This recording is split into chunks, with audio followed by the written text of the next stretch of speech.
하나님은 영이시니 예배하는 자가 영과 진리로 예배할지니라. 사랑의 하나님 아버지, 사순절 셋째 주일 주님의 십자가 공로에 의지하여 담대히 하나님 앞에 나아갑니다. 마음과 정성을 다해 드리는 우리의 예배를 기뻐 받아주시고 하늘의 크신 은혜를 내려 주시옵소서.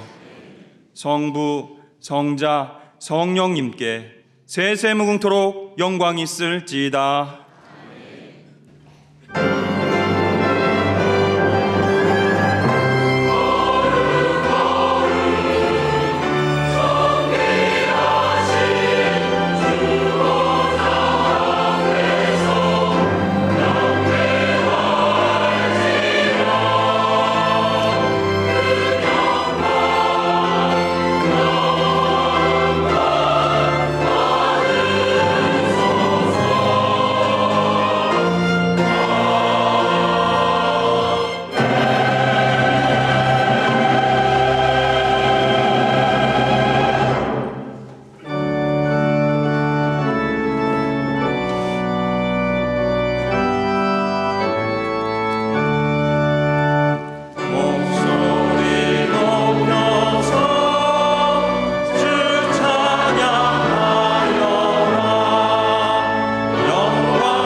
지난 한 주간 하나님과 나만이 알고 있는 죄를 고백하는 참회의 기도를 드리겠습니다.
자비하신 하나님 아버지, 이 시간 우리가 고백한 모든 허물과 죄를 용서하여 주시옵소서.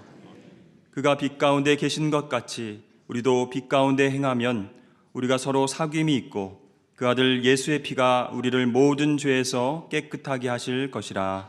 아멘. 다 같이 사도신경으로 우리의 신앙을 고백하겠습니다. 나는 전능하신 아버지 하나님, 천지의 창조주를 믿습니다. 나는 그의 유일하신 아들 우리 주 예수 그리스도를 믿습니다. 그는 성령으로 잉태되어 동정녀 마리아에게서 나시고 본디오 빌라도에게 고난을 받아 십자가에 못 박혀 죽으시고 장사된 지 사흘 만에 죽은 자 가운데서 다시 살아나셨으며 하늘에 오르시어 전능하신 아버지 하나님 우편에 앉아 계시다가 거기로부터 살아있는 자와 죽은 자를 심판하러 오십니다. 나는 성령을 믿으며 거룩한 공교회와 성도의 규제와 죄를 용서받는 것과 몸의 부활과 영생을 믿습니다. 아멘.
드리겠습니다.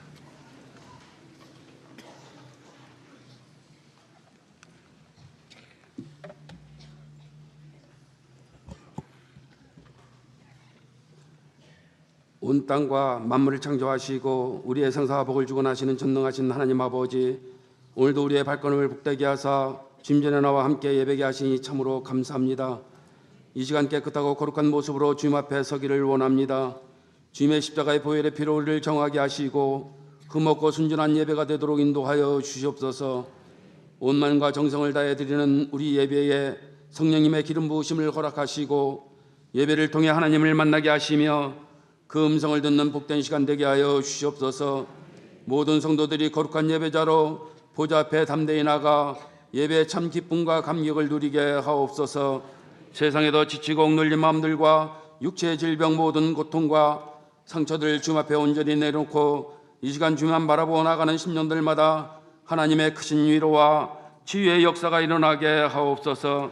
사랑의 하나님 아버지, 주님의 뜻 가운데 세우신 상당교회 온 성도들이 합력하여 복음을 전하는 데 앞장서게 하시고 예배를 중심으로 한 선교적 교회로 세상을 향해 나갈 때에 함께 기도하며 주님처럼 베풀고 나누며 살아가게 하옵소서. 사랑하시는 담임 목사님께 일리게 주셨던 영역을 7배나 더 하시고 말씀의 능력과 담대함을 주셔서 하나님 마음에 합한 리더십으로 건강하고 생명 넘치는 교회를 세워가게 하옵소서. 나라와 민족의 주권자가 되시는 하나님 아버지, 이 민족을 긍휼히 여겨 주시옵소서. 대통령을 비롯한 모든 유정자들에게 은혜를 베푸사 하나님을 경외하고 국민을 위한 바른 정치를 펴나갈 수 있도록 인도하여 주시옵소서. 많은 서민들과 기업인들이 지속되는 불황으로 고통과 어려움 가운데 있습니다. 속히 경제가 회복되어 주님께서 주시는 참된 기쁨과 소망을 안고 살아가게 하옵소서. 지금까지 서로를 미워하고 중했던 남과 북이 이제는 모든 적대행에서 벗어나 서로가 협력하여 평화의 길로 함께 손잡고 나올 때 이 땅 한반도에 전쟁 위협이 사라지고 복음으로 하나 된 역사가 일어나게 하옵소서. 사마리아 땅 끝까지 이르러 내 증인이라고 말씀하신 주님, 순종하는 믿음으로 고국을 떠나 먼 이국 땅에서 목숨 걸고 복음 전하시는 성유다님들을 기억하여 주시옵소서. 모든 영적 전쟁에서 승리하게 하시고 영원 구원 사역에 온전히 들려 쓰임받게 하옵소서. 예배를 통해서 영광 받으시며 은혜 베푸시는 하나님 아버지, 말씀을 전하시는 담임 목사님께 성령의 두루마를 입혀주시고 선포되는 말씀에 듣는 저희들 모두가 다시 한번 십자가의 크신 사랑을 깨닫게 하옵소서. 갈보리 성가대에 준비된 찬양을 기뻐 받아주시고 모든 성도가 은혜 받는 귀한 찬양이 되게 하여 주옵소서. 감사드리며 이 모든 말씀을 우리를 위해서 구원하신 예수님의 이름으로 간절히 기도하옵나이다. 아멘.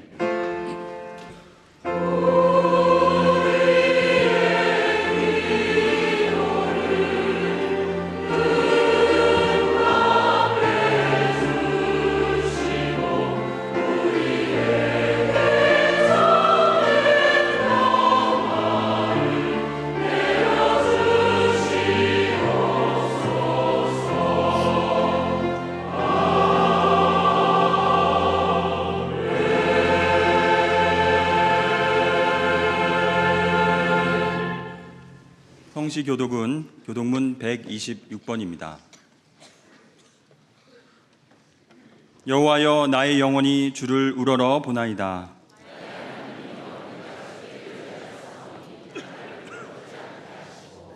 나의 원수들이 나를 이겨 개가를 부르지 못하게 하소서.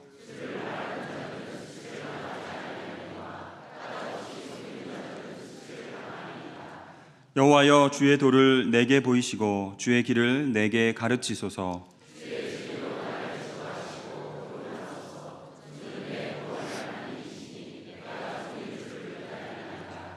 여호와여, 주의 긍휼하심과 인자하심이 영원부터 있었사오니 여호와여, 내 젊은 시절의 죄와 허물을 기억하지 마시고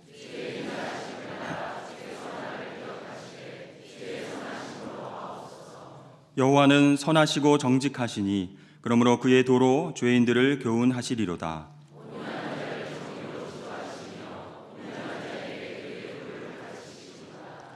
여호와의 모든 길은 그의 언약과 증거를 지키는 자에게 인자와 진리로다.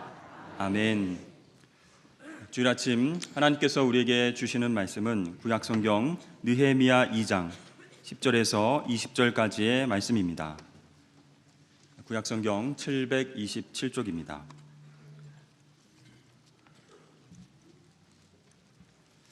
호론 사람 산발락과 종이었던 암몬 사람 도비아가 이스라엘 자손을 흥왕하게 하려는 사람이 왔다 함을 듣고 심히 근심하더라. 내가 예루살렘에 이르러 머무른 지 사흘 만에 내 하나님께서 예루살렘을 위해 무엇을 할 것인지 내 마음에 주신 것을 내가 아무에게도 말하지 아니하고 밤에 일어나 몇몇 사람과 함께 나갈새 내가 탄 짐승 외에는 다른 짐승이 없더라. 그 밤에 골짜기 문으로 나가서 용종으로 분문에 이르는 동안에 보니 예루살렘 성벽이 다 무너졌고 성문은 불탔더라. 앞으로 나아가 샘문과 왕의 못에 이르러서는 탄 짐승이 지나갈 곳이 없는지라. 그 밤에 시내를 따라 올라가서 성벽을 살펴본 후에 돌아서 골짜기 문으로 들어와 돌아왔으나 방백들은 내가 어디 갔었으며 무엇을 하였는지 알지 못하였고 나도 그 일을 유다 사람들에게나 제사장들에게나 귀족들에게나 방백들에게나 그 외에 일하는 자들에게 알리지 아니하다가 후에 그들에게 이르기를 우리가 당한 곤경은 너희도 보고 있는 바라.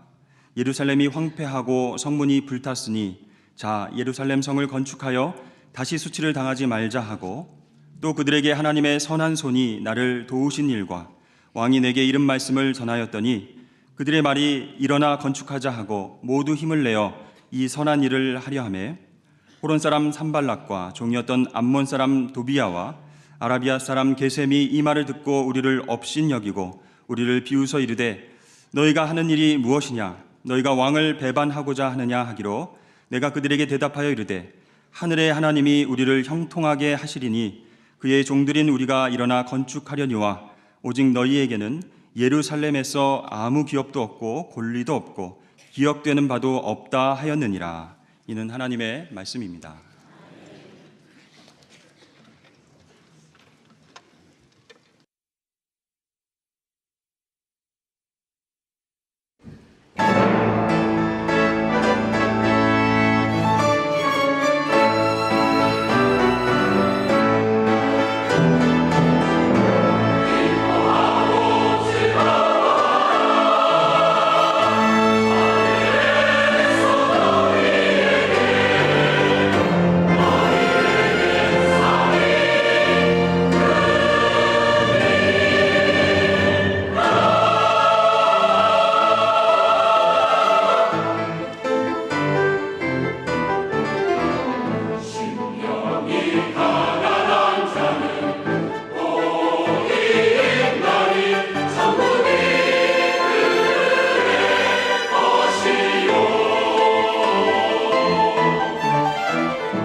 아멘. 우리 하나님께 감사 영광을 박수 드리겠습니다. 우리 귀한 찬양해 주신 갈보리 성가대 또 오케스트라에게도 한번 힘찬 격려와 또 축복의 박수 보내겠습니다. 할렐루야. 세상을 향해 가는 선교적 교회 되시기를 축복합니다. 한 주간도 여러분 수고 많으셨습니다. 오늘 예배를 통해서 주님의 평강을 누리시기를 바랍니다. 기도하겠습니다. 하나님 아버지, 이 땅을 살아가되 하나님의 귀한 자녀로 신실하게 살아가게 하여 주시옵소서.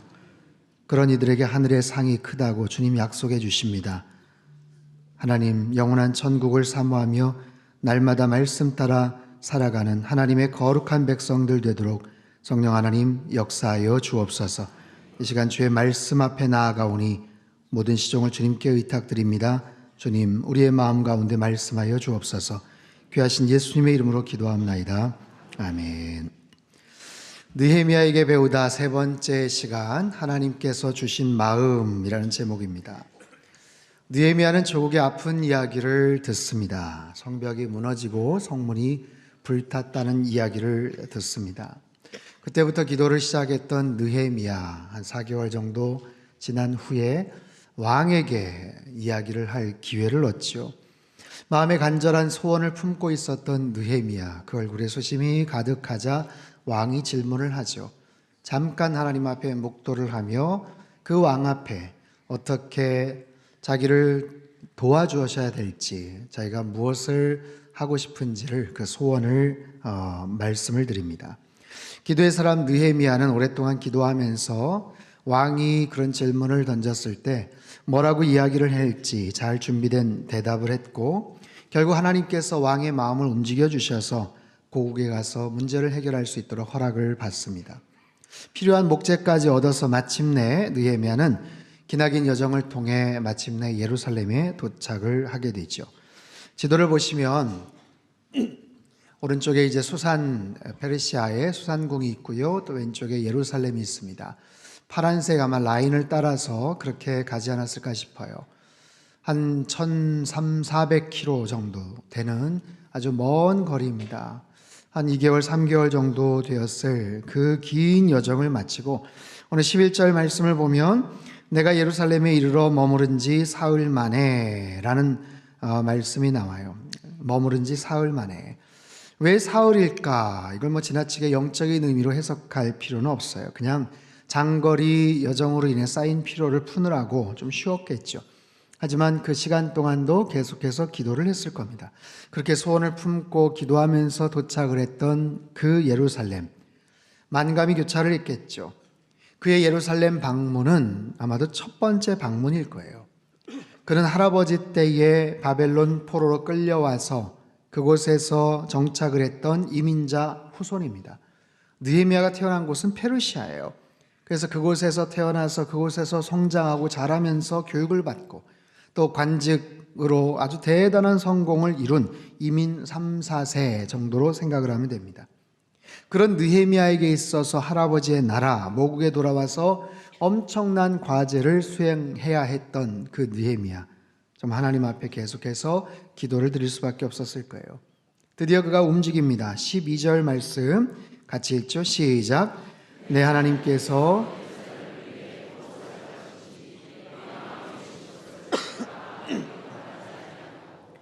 밤에 일어나 몇몇 사람과 함께 나갈세.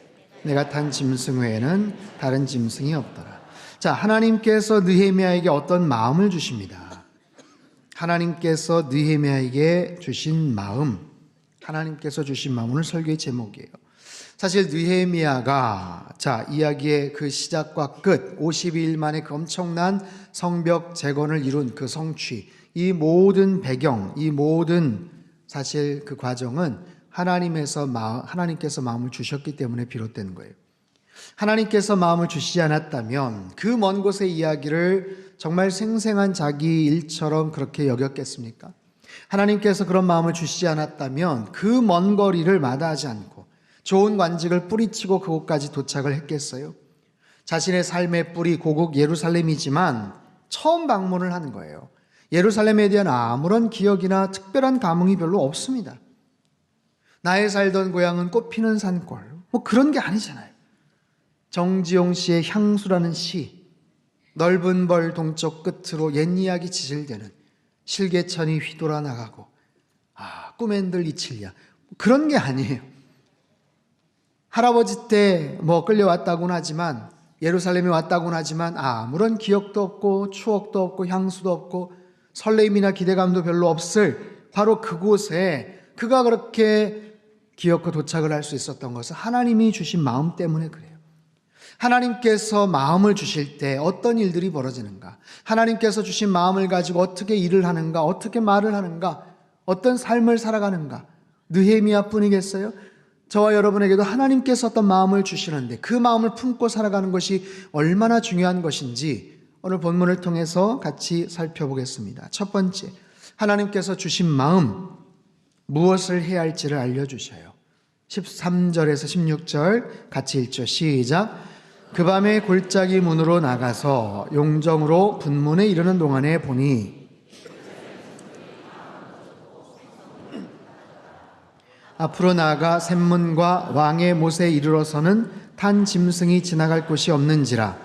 그 밤에 시내를 따라 올라가서 성벽을 살펴본 후에 돌아서 골짜기 문으로 들어와 돌아왔으나 방백들은 내가 어디 갔었으며 무엇을 하였는지 알지 못하였고 나도 그 일을 유다 사람들에게나 제사장들에게나 귀족들에게나 방백들에게나 그 외에 일하는 자들에게 알리지 아니하다가. 자, 느헤미야는 현장 시찰을 나갑니다.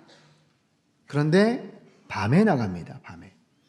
문제를 해결하기 위해서 왔으니 당연히 현장을 가서 파악을 해야겠죠. 그런데 한낮에 가지 않고 밤중에 갔다. 주변의 관계자들에게 알리지 않았어요.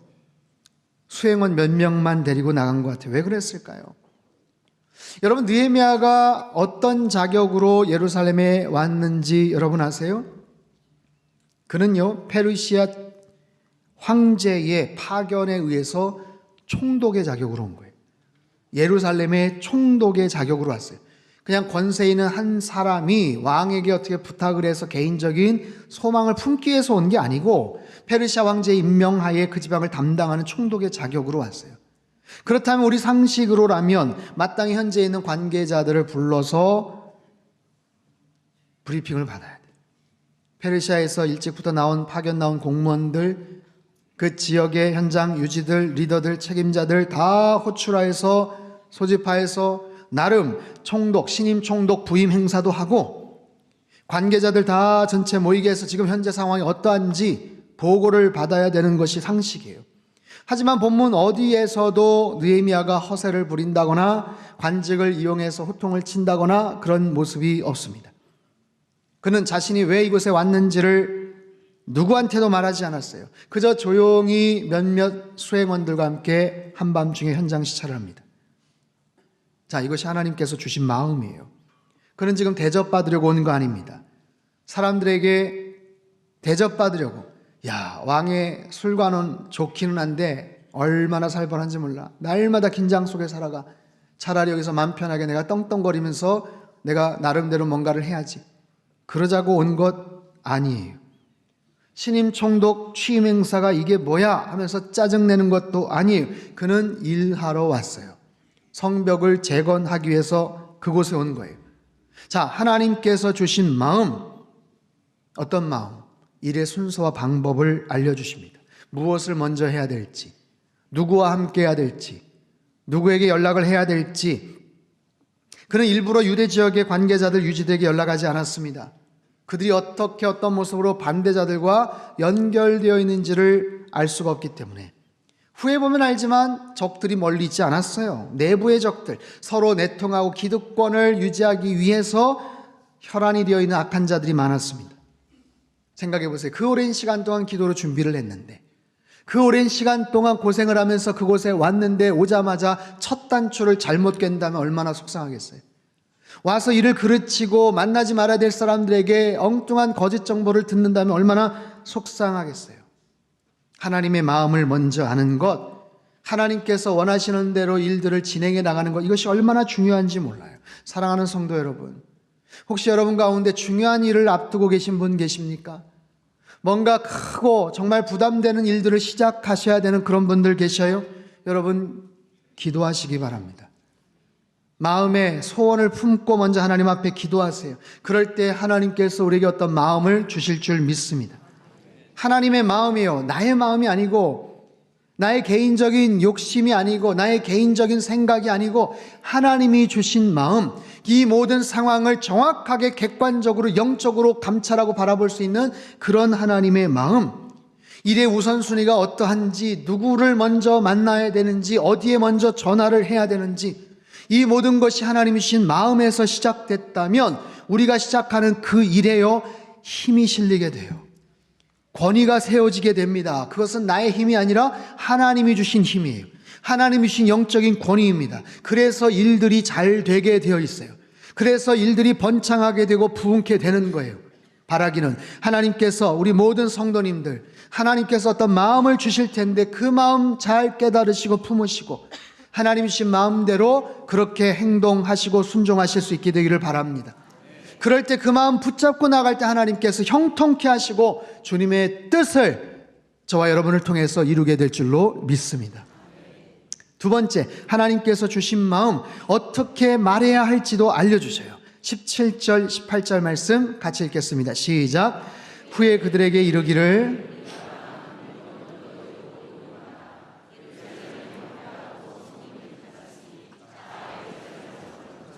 다시 수치를 당하지 말자 하고, 또 그들에게 하나님의 선한 손이 나를 도우신 일과 왕이 내게 이런 말씀을 전하였더니 그들의 말이 일어나 건축하자 하고 모두 힘을 내어 이 선한 일을 하려 하매. 자, 느헤미야는 이제 사람들을 불러 모아놓고 연설을 합니다. 우리의 당한 공경은 너희도 보고 있는 바라. 성문이 불타고 성벽이 무너지고 너무나도 속상하고 억울한 그런 상황들, 너무나도 수치스럽고 성벽이 와르르 무너져 있어서 어떻게 할 수가 없는 그런 상황, 이건 위험하기도 하고 정말 창피하기도 하고, 성벽이 무너진 것, 이거는 미관상의 문제, 실용적인 문제가 아니라 이건 영적인 문제, 자존심이 걸린 문제다라는 거예요. 느헤미야가 말합니다. 성을 건축하여 다시는 수치를 당하지 말자. 다시는 수치를 당하지 말자. 이건 피 끓는 자존심이 담긴 메시지예요. 힘이 없어서 수치를 당하고 굴욕을 당하고 얼마나 부끄러운 민족적인 아픔과 고통의 문제입니까? 이거는 다른 어떤 문제가 아니라 불편함의 문제, 실용적인 문제, 미관상의 문제가 아니라 이건 민족적인 자존심에 걸린 문제다. 그렇게 이야기를 해요. 하지만 알지요. 알아요. 그리고 처절하게 느끼는 거예요. 속상해요. 분통이 터집니다. 그래서 마음을 다시 추스리고 뭔가를 시작하고 싶었지만 이게 어려운 거예요. 이게 그동안 성벽을 재건하기 위해서 얼마나 노력을 했는지 몰라요. 여러분 10여 년 전에 그 유명한 에스라가 와서 성벽을 재건하려고 했다가 실패를 했어요. 페르시아 왕이 중단을 시켜버렸어요. 주변 대적들이 모함을 하고 끊임없이 방해를 놨어요. 억울하고 비통하고 참담하지만 어떻게 할 수 없는 이 황폐해진 상태로 그냥 내버려둘 수밖에 없는, 선뜻 누가 먼저 일하자고 나설 수도 없는 그런 상황. 당시 예루살렘은요 면적이 30에이커, 약 38,000평 정도 됩니다. 그리고 성에 거주하는 사람들이 4,500, 5,000명 정도 거주했을 것이라고 추정을 해요. 성벽의 둘레가 2.5에서 한 3km 정도 가까운 울타리입니다. 울타리를 쳐야 돼요. 여러분, 쌀이 나무 대문을 만들고 그런 나무 성벽을 만드는 게 아니에요. 누군가 침입하지 못하도록 높이 2m, 3m 정도의 성벽, 두께만 해도 1.5m, 2m가 넘을 그런 돌 성벽을 무려 3km 가까운 엄청난 일을 여러분 어떻게 시작을 합니까? 무슨 수로 그것을 시작하자고 말할 수가 있어요. 그런데 느헤미야가 말합니다. 이것은 자신의 말이 아니에요. 하나님이 주신 마음, 하나님께서 느헤미야에게 주신 그 마음을 가지고 느헤미야가 그들 앞에서 연설을 해요. 하나님이 그동안 나에게 행하셨던 선하신 일들, 그리고 왕이 나에게 보였던 그 태도, 그 말들, 그것을 나눌 때 비로소 사람들의 마음이 움직이기 시작해요. 그래서 말합니다. 우리가 일어나 건축하자. 우리가 일어나 건축하자. 모두 힘을 내어 이 선한 일을 하자. 일어나 건축하자. 그 말에 사람들이 감동을 받습니다. 설득을 당합니다. 삶의 방향을 바꿔나갑니다. 여러분 지금은 세상을 떠났지만 애플의 스티브 잡스, 한때 펩시콜라 부사장인 존 스컬리를 영입하려고 했어요. 꼭 필요한 사람. 근데 당시만 해도 애플이라는 회사는 실리콘밸리에서 그다지 유명하지를 않았습니다. 그런 애플에서 한참 잘 나가던 펩시콜라 부사장을 영입하려고 러브콜을 보내자 그 사람이 떨떠름한 반응을 보여요. 그때 한참 이야기하면서 헤어질 때 스티브 잡스가 남겼던 아주 유명한 말, 당신 평생 설탕물만 팔다가 생을 마치겠습니까? 아니면 나와 함께 세상을 바꾸겠습니까? 거기에서 돈을 벌고 유명해지고 아무리 그런다고 해도 평생 설탕물만 팔겠습니까? 아니면 나와 세상을 바꾸겠습니까? 며칠 후에 스컬리는 애플로 자리를 옮깁니다. 이처럼 말에는 힘이 있어요. 단순한 정보나 지식을 전달하는 게 아니고 누군가의 심금을 울리면서 마음을 감동시켜 놓는, 그래서 어떤 경우 한 사람의 일평생을 바꿔놓는 설득력 있는 말들, 그 한마디의 말들, 여러분 사람의 말도 그러할진데 하나님께서 주신 마음으로 말을 하면 얼마나 힘이 있겠습니까? 사랑하는 성도 여러분, 누군가에게 중요한 말을 혹시 하셔야 됩니까? 어떤 중요한 자리에서 어떤 중요한 메시지를 전해야 됩니까? 여러분 기도하시고 하나님의 마음을 구하십시오. 그리고 어떻게 말해야 될지 여러분 지혜를 달라고 구하세요. 지난 주 중에 제 친한 친구가 전화를 했어요. 지금 대기업 부장으로 있는데 갑자기 회사 CEO 앞에서 보고를 하러 들어갔다고 해요. 근데 너무 긴장을 해서 보고를 망쳤다고 속상해했습니다. 자기가 잘 아는 분야고 자신 있는 이야기인데 갑작스럽게 가서 보고를 하려다 보니까 갑자기 눈앞이 하얘지면서 횡설수설했다고 얘기를 해요. 그래서 제가 위로해 주면서, 야, 나도 아직도 마이크 잡으면 떨려. 설교할 때 아직도 긴장된다. 여러분 보이시죠? 긴장되는 거. 그게요, 훈련이 돼서 그래요. 긴장을 엄청 하는데 전혀 안 긴장하는 것처럼 훈련을 잘해서. 마이크를 잡으면 앞에 서서 뭔가를 얘기하려면 쉬운 게 아니에요. 어떻게 이야기를 하고 어떻게 조리 있게 말을 해야 되는가. 자, 그래서 제 친구한테 성경 말씀 하나를 알려주면서 위로했어요. 이사야 50장 4절 말씀인데 우리 같이 읽죠. 시작. 주 여호와께서 학자들의 혀를 내게 주사 나로 곤고한 자를 말로 어떻게 도와줄 줄을 알게 하시고 아침마다 깨우치시되 학자들 같이 알아듣게 하시도다. 아멘. 학자의 혀를 나에게 주사 곤고한 자에게 어떻게 말할 줄 알게 하시고 필요한 상황에 어떻게 설득력 있게 말해야 될지 가르쳐 주시고 아침마다 깨우치시되 학자처럼 알아듣게 하나님 말씀, 영원한 생명의 진리의 말씀, 하나님의 그 신묘막측한 지혜가 담겨있는 하나님의 그 말씀을 계속해서 습득할 때 내가 어떻게 말하고 어떻게 전달해야 될지를 가르쳐 주시고, 사랑하는 성도 여러분, 느헤미야의 그 연설로 인해서 그들이 일어납니다. 그들이 힘을 냅니다. 사람의 말은 사람을 살리기도 하고 죽이기도 하는 거예요. 사람의 말은 그 사람을 낙심시키기도 하고 그 사람을 용기를 북돋우는 말이 힘이 있어요. 느헤미야의 언어는 사람을 살리고 있어요. 그 공동체에게 새로운 꿈을 꾸게 만드는 거예요. 바라기는 저와 여러분의 말에 힘이 실려서 누군가를 살리고 위로하고 세워주는 그런 하나님의 능력이 있게 되기를 바랍니다. 하나님의 마음을 잘 전달하고 이루어드리는 그런 말에 힘을 가진 사람들 되시기를 축원합니다. 세 번째는 하나님께서 주신 마음, 누구를 봐야 할지 알려주셔요. 19절 20절 말씀 같이 읽죠. 시작. 호론 사람 산발랏과 종이었던 암몬 사람 도비아와 아라비아 사람 게셈이 이 말을 듣고 우리를 업신여기고 우리를 비웃어 이르되 너희가 하는 일이 무엇이냐? 너희가 왕을 배반하고자 하느냐 하기로 내가 그들에게 대답하여 이르되 하늘의 하나님이 우리를 형통하게 하시리니 그의 종들인 우리가 일어나 건축하려니와 오직 너희에게는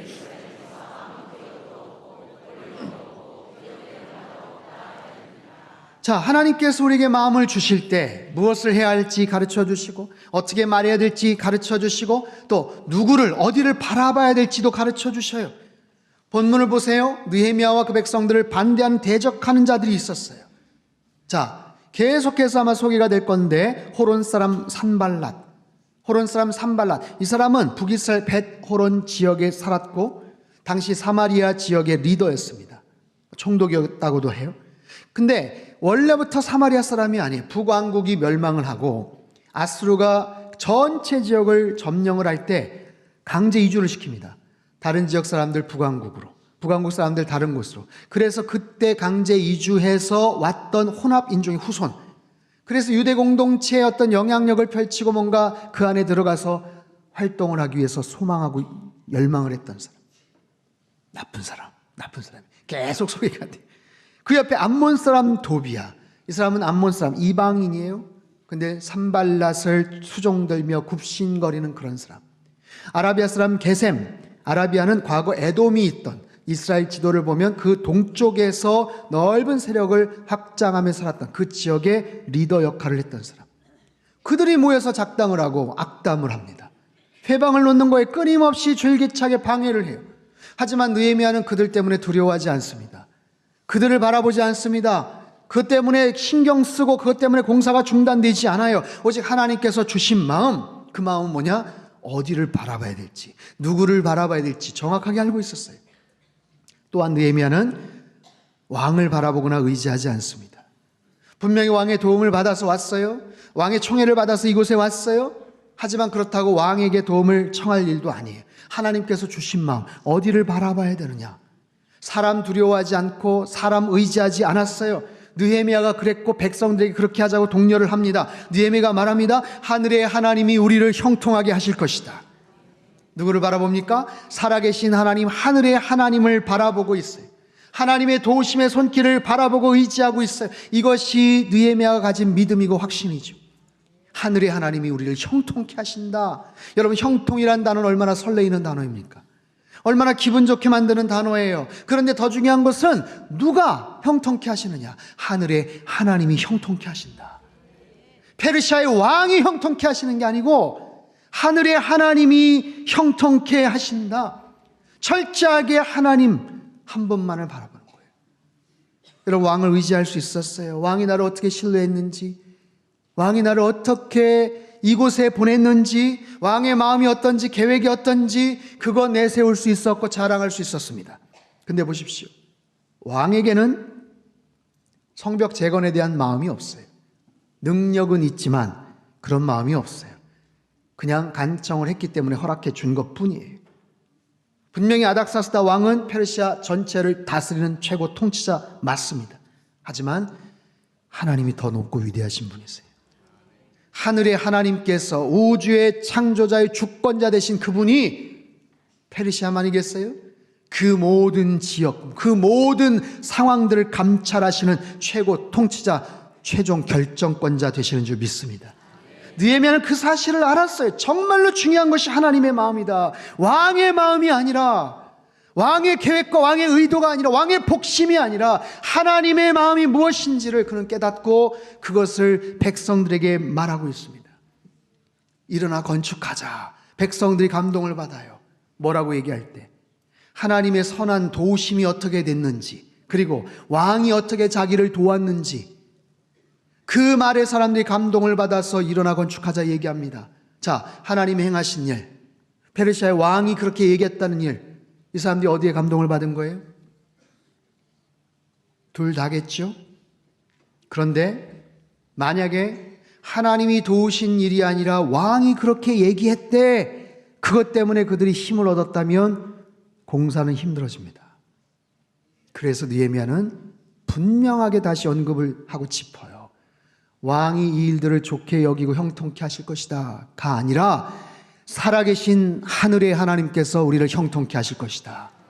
백성들이 어디를 주목하고 어디를 바라봐야 될지, 누구를 의지해야 될지 분명히 말하고 있습니다. 성벽 재건을 도우시는 분은 왕이 아니라 살아계신 하나님이시다. 여러분, 우리의 삶을 형통케 하시는 분은 살아계신 하나님이신 줄 믿습니다.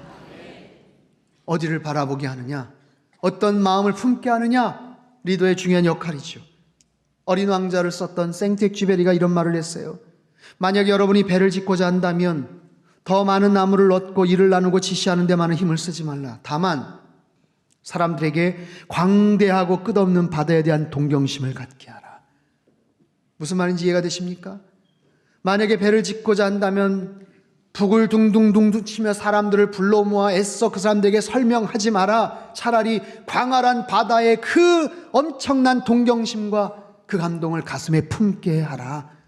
어디를 바라보게 하느냐, 어떤 마음을 품게 하느냐, 굉장히 중요한 거예요. 사랑하는 성도 여러분, 하늘의 하나님이 우리를 형통케 하실 줄 믿습니다. 하늘의 하나님께서 저와 여러분의 삶을 형통케 하실 줄 믿습니다.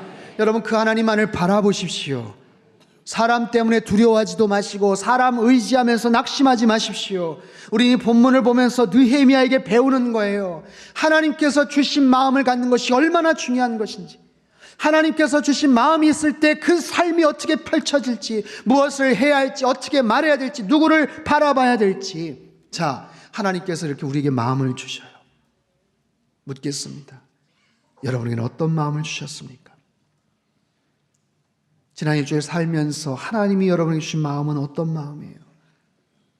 느헤미야 첫 번째서부터 두 번째 계속해서 우리에게 도전하시는 말씀, 기도의 사람 느헤미야, 마음의 소원을 품었던 느헤미야, 하나님이 주신 마음 아닐까요? 사랑하는 아들아 딸아, 너 왜 기도하지 않니? 너 왜 마음의 소원을 품지 않니? 너 내가 볼 때 중요한 일인 것 같은데, 너 간절한 소망인 것 같은데 왜 가슴에 품지 않고 관심이 없니? 이루어지지 않아도 괜찮니? 상관없니? 왜 소망을 품지 않니? 여러분, 일주일에 한 번만이라도 간절한 마음으로 이 하나님의 마음을 들여다볼 수 있고 품을 수 있다면 여러분, 그 마음 품고 나아가셔야죠. 하나님, 저에게도 말씀해 주세요. 하나님의 마음을 품고 살게 해주세요. 하나님께서 어떤 마음을 나에게 주셨다면, 하나님께서 어떤 마음을 나에게 깨닫게 해주셨다면 여러분, 그 마음을 가지고 이제 그대로 실천하면 돼요. 순종하면 되는 거예요. 이거 굉장히 중요해요. 여러분, 하나님께서 마음을 주셨는데, 하나님 주신 마음이 있는데 거기에 자꾸만 내 마음을 집어넣으시면 안 돼요. 거기에 자꾸만 내 생각을 자꾸만 거기다 집어넣으시면 안 돼요. 그렇게 되면 어떤 일이 벌어지는지 아세요? 이기적으로 행동을 합니다. 욕심에 따라서 그 마음을 해석을 합니다. 그래서 그렇게 포장을 합니다. 그러면 포장지는 하나님의 마음인데 속은 여전히 나의 마음이에요. 여전히 나의 욕심이에요.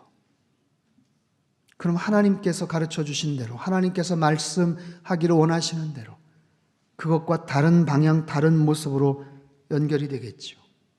여러분, 하나님이 나에게 마음을 주시면 그냥 순종하면 되는 거예요. 근데 그게 힘들어요. 왜냐하면 그 마음이 때로는 굉장한 용기가 필요할 때가 있어요. 때로는 그 마음이 그 마음대로 순종하면 내가 손해를 봐야 될 때가 있어요. 그 마음대로 순종하면 내가 자존심이 상할 때가 있어요. 그냥 눈 한번 깜빡 감으면 모든 것이 그냥 편안하게 될 일인데 하나님이 주신 그 마음대로 하려니까 손해를 보고 자존심을 상하고 속상한 일을 당할 수가 있어요. 그러나 그것이 하나님의 마음이고 하나님이 원하시는 뜻이고, 여러분, 그런 일을 할 때 우리의 인생이 평탄해지는 거예요. 그 하나님의 마음을 가지고 할 때 진정으로 형통한 삶이 이루어지는 거예요.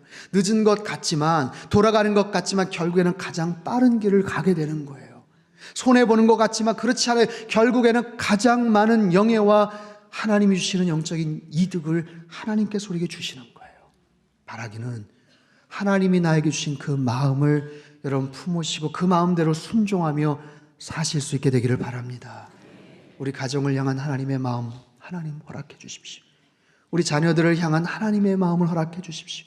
나의 직장과 일터를 향한 하나님의 마음, 하나님 이 민족을 향한 하나님의 마음, 우리 상당 교회를 향한 하나님의 마음을 하나님 허락하여 주시고 깨달아진 대로 그대로 순종할 때 하나님의 놀라운 역사, 하나님께서 형통케 하시는 놀라운 역사를, 축복을 다 경험하며 사시기를 주님의 이름으로 축원합니다.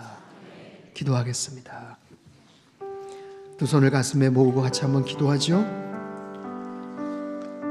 기도의 사람 느헤미야, 소원을 품었던 느헤미야, 하나님께서 주신 마음대로 이제는 그가 움직입니다. 그 마음 때문에 해야 될 일도 알았고, 그 마음으로 인해서 그 말에 힘이 있고 설득력이 있었고, 그 마음 때문에 정말로 바라봐야 될 곳을 바라봤어요. 느헤미야도 사람입니다. 실수할 수 있겠죠. 지칠 수 있겠죠. 그러나 하나님이 주신 마음대로 움직이니까 가장 빠른 길을 걸어가더라고요. 하나님께서 주신 마음대로 움직이니까 처음에는 두려움도 있고 처음에는 손해를 볼 것 같았지만 거기에 자신의 인간적인 마음이 들어가지 않으니까 전적인 하나님의 마음대로 순종하니까 하나님께서 이루시는 일들을 그가 경험하더라고요. 하나님, 그런 삶을 살게 하여 주십시오. 우리 가정을 향한, 하나님, 우리 일터 우리 자녀들을 향한, 우리 교회를 향한, 이 민족을 향한 하나님의 마음을 품게 하여 주시고 어떻게 일을 해야 될지, 무엇을 말해야 될지, 어디를 바라봐야 될지 주님의 그 마음대로 실천하며 하나님의 뜻을 이루어가는 이번 한 주간의 삶이 되게 주님 역사하여 주시옵소서. 우리 같이 한번 통성으로 기도하겠습니다. 함께 기도합니다. 하나님 아버지, 하나님께서 주신 마음을 품기를 원합니다. 하나님, 마음을 허락하여 주시옵소서. 하나님께서 지혜를 허락하여 주시고 하나님께서 깨달음을 허락하여 주시고 하나님, 일의 순서와 방법도 알려주시고 무엇을 어떻게 해야 될지 하나님 가르쳐 주시옵소서. 하나님, 용기도 허락하여 주시옵소서. 지혜도 허락하여 주시옵소서. 하나님, 신 마음에 나의 마음과 나의 생각을 하나님 희석시키지 않게 하여 주시옵소서. 그 마음 때문에 이기적으로 행동하지 않고 다른 길 걸어가지 않게 하여 주시옵소서. 그렇게 함으로 말미암아 하나님께서 원하시는 그 귀한 뜻이 나의 삶을 통하여 이루어지는 것들을 목도하게 도와주시옵소서. 둘러가는 것 같고 하나님, 장애물이 있는 것 같지만 하나님이 주신 마음을 가지고 순종할 때 가장 빠른 길, 가장 형통한 길을 걸어가게 될 줄로 믿사오니 주님 인도하시고 역사하여 주옵소서. 사랑하는 주님, 하나님께서 주신 마음을 품고 살기를 원합니다. 하늘의 하나님께서 우리 인생을 형통케 하시는 분인 줄 믿습니다. 하나님께서 우리에게 마음을 주실 때 그 마음 그대로 순종하며 실천하게 하여 주시옵소서. 주신 마음에 나의 마음과 생각을 하나님 추가하거나 희석시키지 않게 하여 주시옵소서. 겉은 그럴듯한 포장지는 하나님의 마음이지만 속은 정말 철저하게 나의 욕심과 나의 혈기로 꿈틀대지 않게 도와주시옵소서. 하나님의 마음을 가지고 일을 하게 하시고 말을 하게 하시고 바라보게 하여 주셔서 가장 형통한 하나님께서 이끌어주시는 순적한 인생의 길을 걸어가는 이번 한 주간의 삶이 되게 주님 힘과 능력을 더하여 주시옵소서. 존귀하신 예수님의 이름으로 기도하옵나이다. 아멘.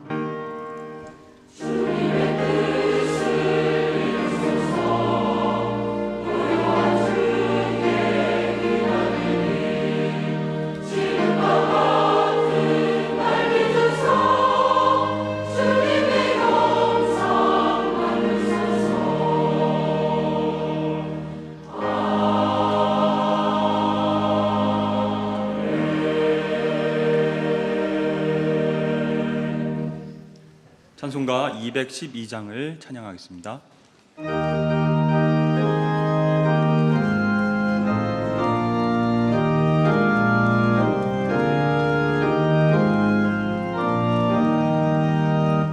겸손히 주를 섬길 때 괴로운 일이 많으나 구주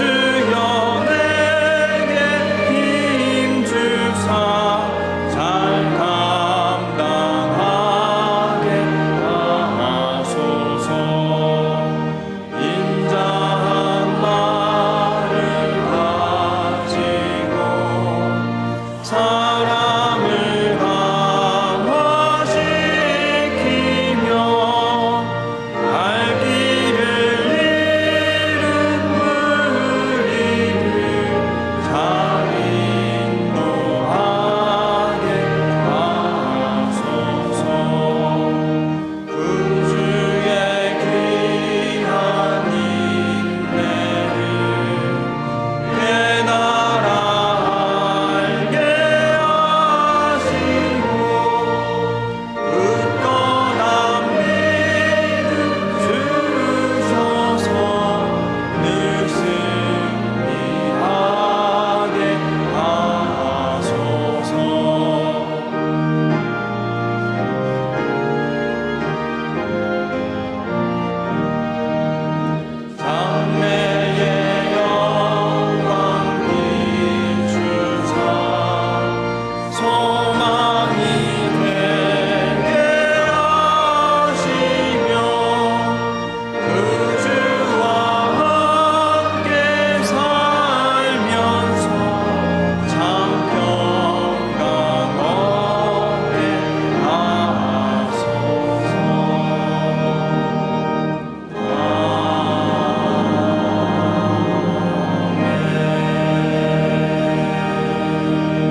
준비하신 귀한 예물을 두 손에 모아 드시기를 바랍니다. 사랑의 하나님 아버지, 하나님의 영광을 위해 우리에게 하나님의 마음을 주시고 열정과 기도로 움직이게 하시니 감사드립니다. 이제 우리가 사람을 의지하지 않게 하시고 하늘의 하나님을 바라보고 하나님의 마음으로 맡겨주신 사명을 잘 감당할 수 있도록 도와주시옵소서. 이 시간 하나님의 베푸신 은혜에 감사하며 우리의 정성을 모아 하나님 앞에 귀한 예물을 올려드립니다. 우리에게 주신 놀라우신 은혜에 감사하며 하나님 말씀에 순종하는 마음으로 서원하고 작정하며 드리는 이 예물들을 기쁘게 받아 주시옵소서. 예물을 드리는 손길 위에 복의 복을 더하시고 가정과 삶의 터전마다 하나님의 은혜로 풍성하게 채워 주시옵소서. 또한 이 예물이 쓰이는 곳마다 하나님의 사랑이 나타나게 하시고 예수 그리스도의 복음이 증거되게 하여 주옵소서. 감사드리며 예수님의 이름으로 기도드립니다. 아멘. 다 함께 봉헌 찬송을 부르시면서 준비하신 예물을 하나님 앞에 봉헌하겠습니다.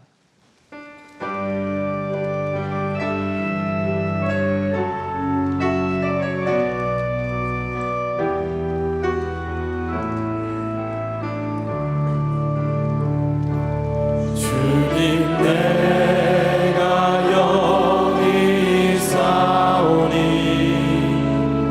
나를 보내소서. 나의 맘 나의 몸 주께 드리오니 주 받으옵소서.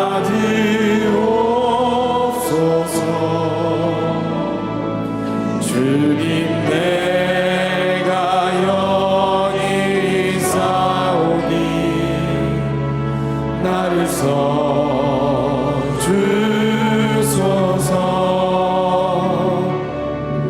가진 것 모두 다 주께 드리오니 주 받으옵소서.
할렐루야.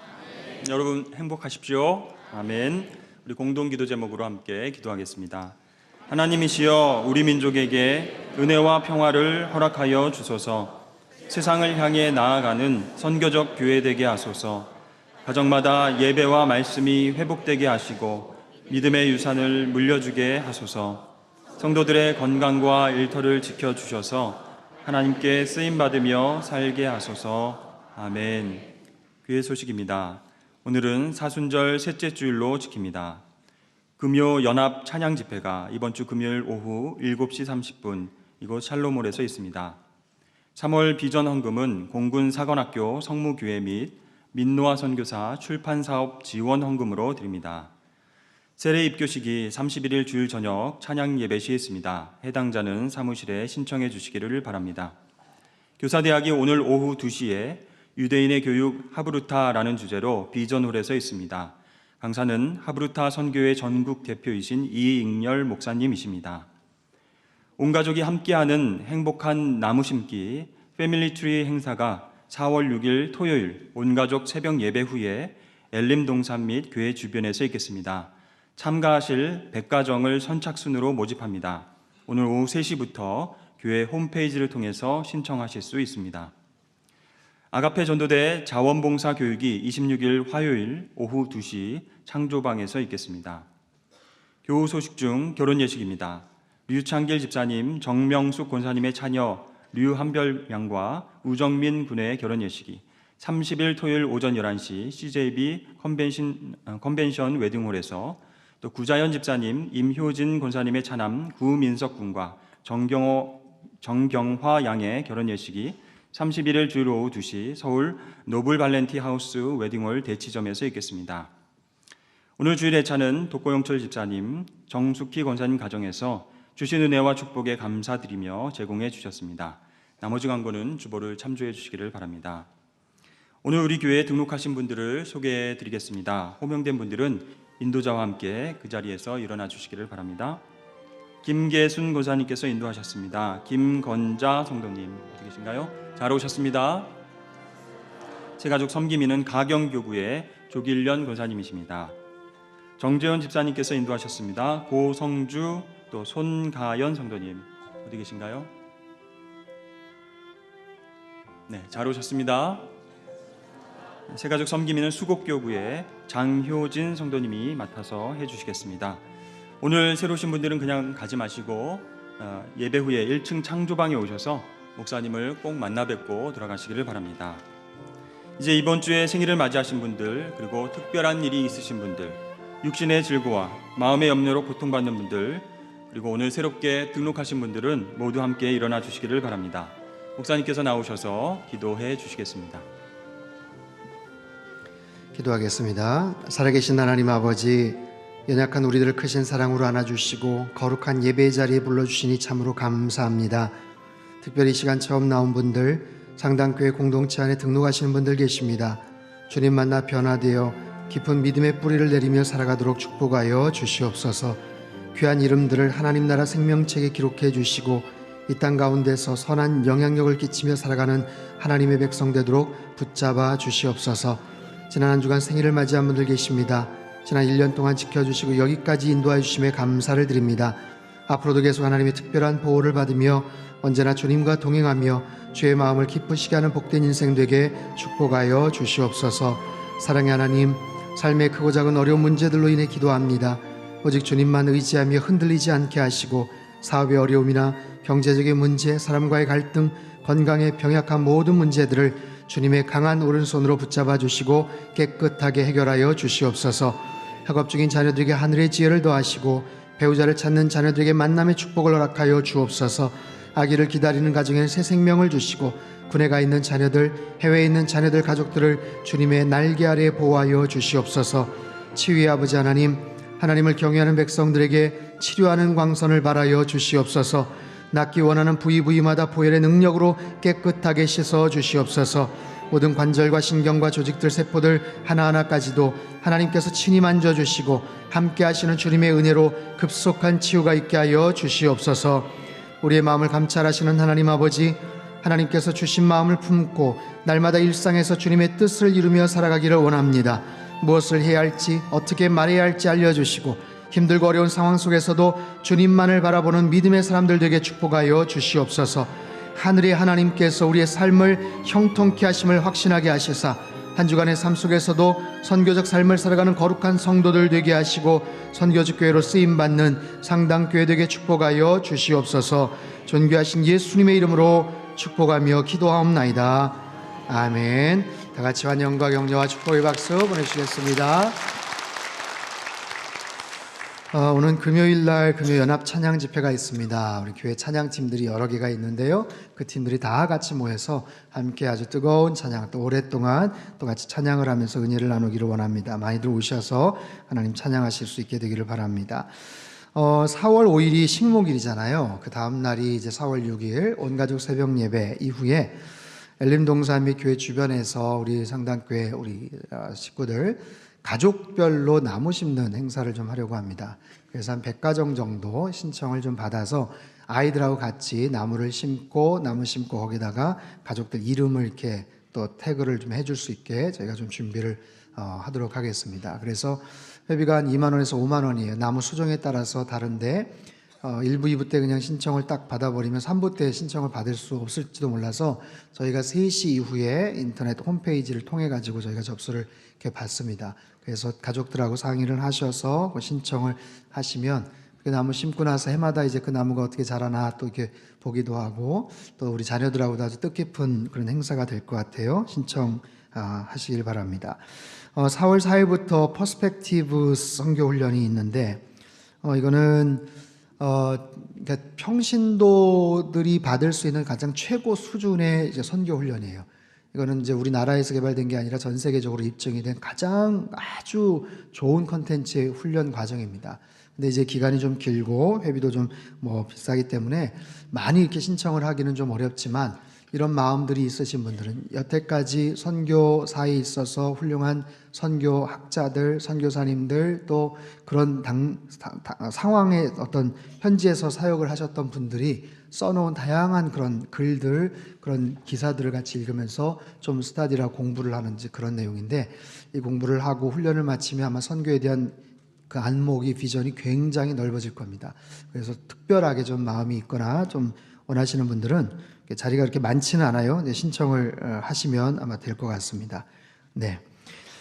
다 일어나서 우리 옆에 계신 분들 한번 인사할까요? 하나님의 마음을 품겠습니다. 하나님의 마음으로 순종하겠습니다. 아멘. 찬송가 445장입니다.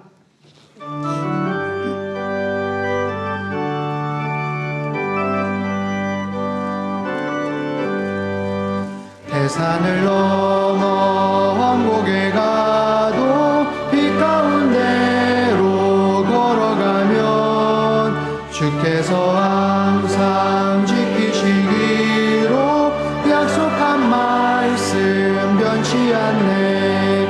하늘의 영광 나의 맘속에 차고도 넘쳐 할렐루야를 힘차게 불러 영원히 주를 찬양하리.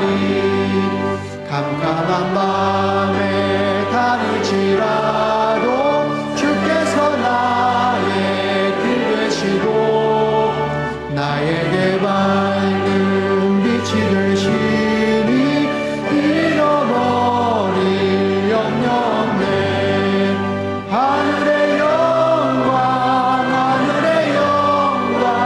나의 맘속에 차고도 넘쳐 할렐루야를 힘차게 불러 영원히 주를 찬양하리.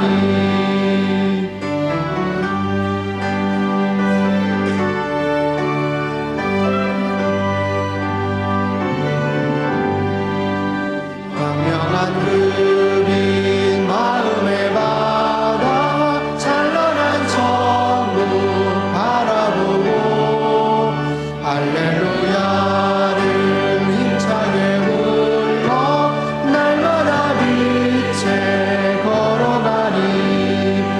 하늘의 영광 나의 맘속에 차고도 넘쳐 할렐루야를 힘차게 불러 영원히 주를 찬양하리. 두 손을 높이 들겠습니다. 주의 영광 이곳에 가득해 우리 손에 주님과 함께 찬양하며 우리는 전진하리. 모든 열방 주 볼 때까지.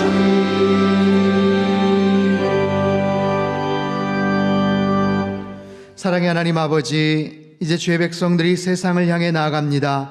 이 두 손 꼭 붙잡아 주시고 세상에서 형통케 하시는 주님만 바라보며 승리하게 하여 주시옵소서. 하나님께서 주신 마음으로 무엇을 하며 어떻게 말하며 어디를 봐야 할지를 깨닫고 주님의 뜻을 이루어드리는 복된 한 주간이 되게 인도하여 주시옵소서. 이제는 우리 주 예수 그리스도의 크신 은혜와 하나님 아버지의 극진하신 사랑하심과 성령님의 교통하심의 역사가 하나님 주신 마음을 가지고 이 땅에서 날마다 승리하며 살아가기를 소망하는 이 자리에 모인 모든 사랑하는 주의 백성들 한 사람 한 사람 머리머리 위에와 지금도 전 세계 곳곳에서 목숨 걸고 귀한 복음 증거하시는 모든 선교사님들 그들의 가정과 사역 위에와 우리 주 대한민국과 저 북녘 땅과 흩어진 모든 열방 위에 이제로부터 영원토록 함께 하시기를 간절히 축원하옵나이다. 아멘.